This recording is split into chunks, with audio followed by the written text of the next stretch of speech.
Hello, I'm Jamie Fischer from White Memorial, and I have a friend here from one of Jerry Griswold's rehabilitation animals. It's a porcupine.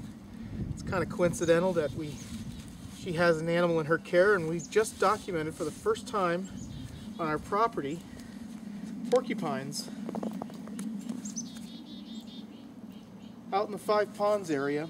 And we're going to start a project where we're going to take salt-soaked sticks and see if we can detect the presence of that animal out there. Look at this animal, see? It has these, the most prominent feature are these specialized hairs. They're just evolved hairs. They've adapted over time. They're called quills. They're very sharp. That's why you have to wear gloves when handling porcupines. They're somewhat hollow. They do have some structures inside the quills, but they still have fur. You can see that this little guy's got a little bit of fur still left on her for the winter.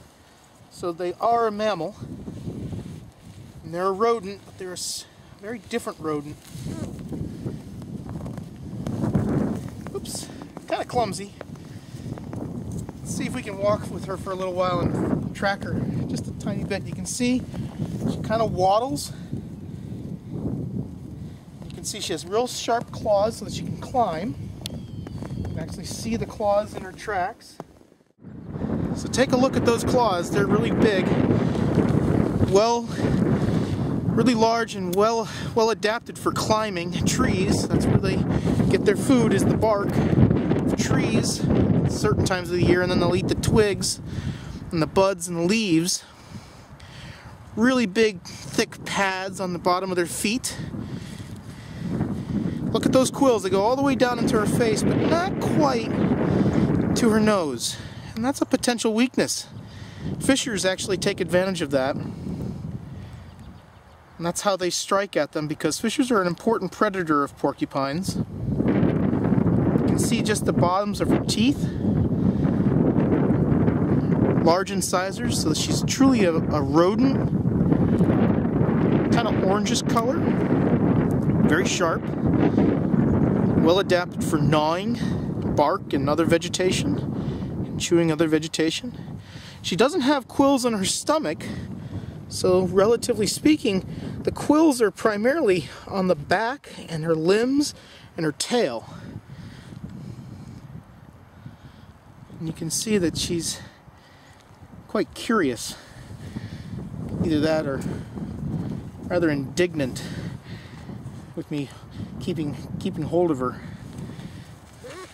Okay. And listen to those little squeaks and grunts.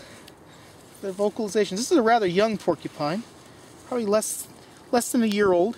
So since we've documented porcupines on the property for the first time, I've decided to take a sort of a novel approach to trying to document the animal to make sure it's still a resident or has it wandered off.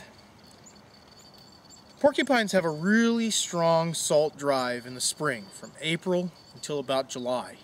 It peaks in May, and they love salt. So that's one of the reasons why you find porcupines dead on the side of the road. It's because they're going after the salt that's used to de-ice the roads.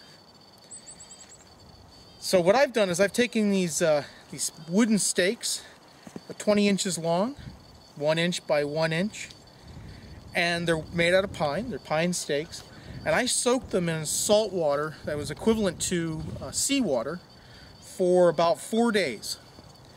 And in that period of time, these stakes have absorbed some of the salt. So what we're going to do is we're going to go out to Five Ponds, and we're going to pound these into the ground about 6 inches or so, and we're just going to have stations all around Five Ponds that will indicate if the porcupine is there. It's going to chew on the stakes, and we'll be able to identify where it's at and if it's still residing in Five Ponds. But that's what we're about to do this summer for our porcupines. We're going to see if we can bring them in, corral them into these stations.